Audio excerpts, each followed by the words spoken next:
Good morning, boys. My name is Mugera Hamid, taking you in history paper 4 lesson. Today we are going to look at a new topic that is Mufekane and nation building in South Africa. Mufekane is a Nguni word meaning trouble, meaning tension, meaning misery, suffering, and other related words, chaos, wars, and others that happened in South Africa. It took place in the 18th century between 1800 to 1830s in South Africa. It took place among the Eastern Bantu tribes that included the Mutetwa, the Ndwandwe, the Zulu, the Ndebele, and so many other tribes that were in the Mufekane period in South Africa.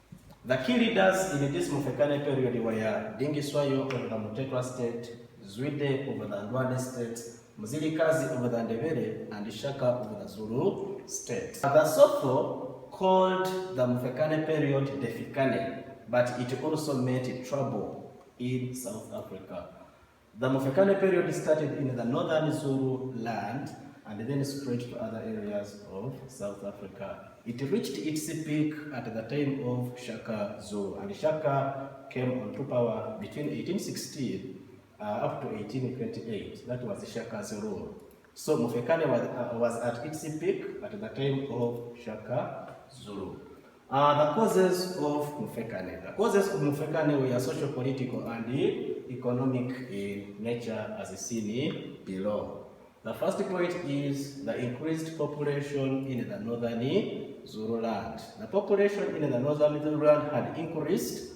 Therefore, people started struggling for land, which increased the chaos leading to the Mufekane period in South Africa. There was also competition for fertile soils. The fertile soils were for agriculture, and that one made people to start struggling for the fertile soils, which caused chaos, which caused crisis in the whole of South Africa. There was also land shortages. The land was not enough for people to settle, and that is why they started struggling for enough land, which led to the Mufekane period in South Africa. The rise of Shaka and his cruel character. Shaka was not simple. When he rose onto power, he started fighting all the neighboring communities and captured them. So in those wars, we are seeing the Mufekane taking place. The rise of stubborn and ambitious leaders. These stubborn and ambitious leaders included Shaka, included Zwide, included Muzilikazi, and very many other leaders. So when they came onto power, they started fighting one another, which led to the Mufekane, or which increased crisis in South Africa. Competition for good pastures. Since the Zulu people were herders, they started competing for good pasture, which also increased the chaos in the whole of South Africa, leading to the Mufekane period. The introduction of guns. Guns were introduced among the Nguni tribes, like the Ndebele, like the Ndwandwe, like the Mutetwa, and others. After introducing those guns, they increased insecurity, leading to the Mufekane period. The death of Shaka's mother, Nandi, she died in 1827. Shaka declared a full year of mourning. For a full year, there was no drinking milk, there was no eating meat, and so many others. Already that one caused chaos in the whole of South Africa. The killing of Dingiswayo and later Zwide. Dingiswayo was killed by Zwide, and then Zwide was later killed by Shaka.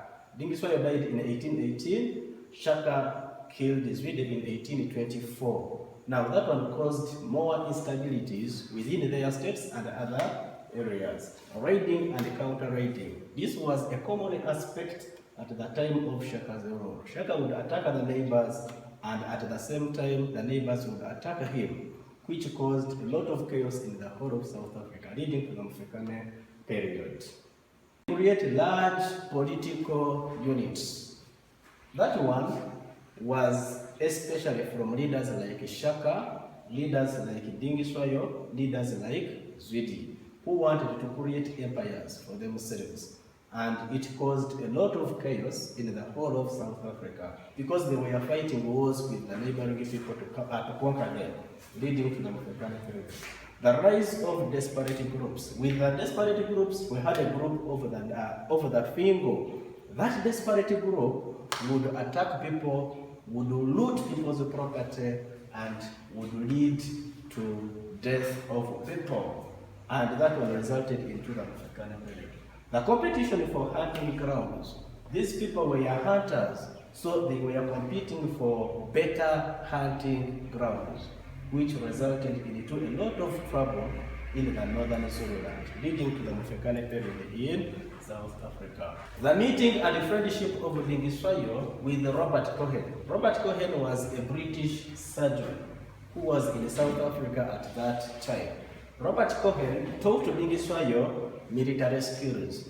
They are those military skills that were used by Dingiswayo to cause a lot of chaos in the whole of South Africa, leading to the Mufekane period in South Africa. The advance and expansion of the Boers. The Boers moved from the Cape Colony and then went to the interior of South Africa. When they went there, they started competing for land with the Africans there, leading to the Mufekane period in the whole of South Africa. So, the effects of Mufekane is another subheading. The effects of the Mufekane period in South Africa were both positive and negative. Among them, we have there was displacement of people. So many people were displaced in South Africa because of Shaka's wars of expansion. We had a loss of lives.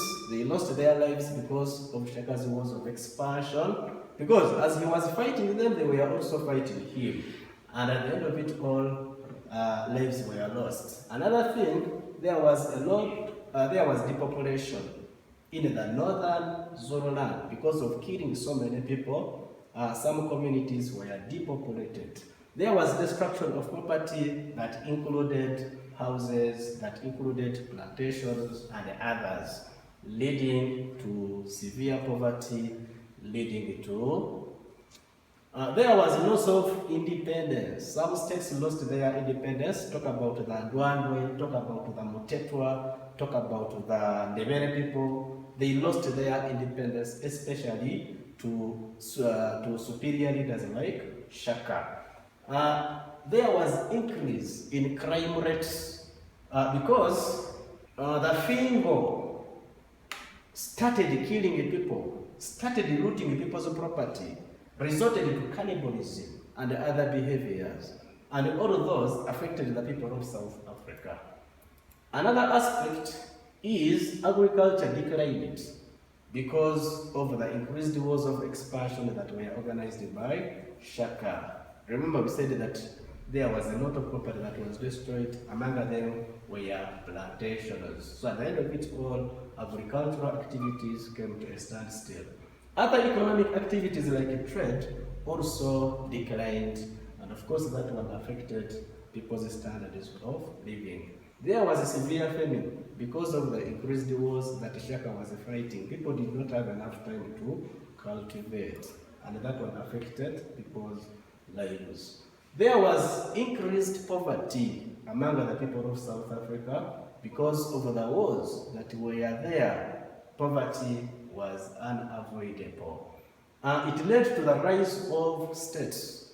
Because of Shaka's wars of expansion, people had to run away from the Zulu state and ended up creating new states, such as the Pedi, such as the Swazi, such as the Basuto nations, and very many other states were created in and outside South Africa.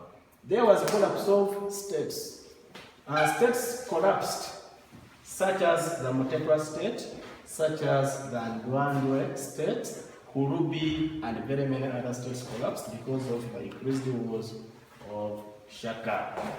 Cattle. People lost their cattle, especially to big states. For example, the Zulu state. Very many people lost their cattle. After defeating them, Shaka would take away their cattle, and then the cattle was distributed to Shaka's warriors as gifts. There was the increasing number of refugees in South Africa.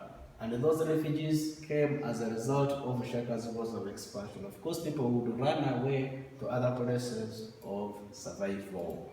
Another point is Mfekane period increased misery and suffering among the local people in South Africa. Remember the other ones wars, so automatically they would lead to misery and suffering because people lose their dear ones and so many other aspects. There was a loss of land. People lost their land, especially the Mutetwa, especially the Ndwandwe to the Zulu state. That is after defeating them by Shaka. There was also the death of various leaders, such as Shaka himself was killed in 1828. Zwide, we said that he was killed in 1824. And Dingiswayo was killed in 1818. All of those were killed because of the Mufekane period. Stay safe, stay home, and don't forget to subscribe to our channel.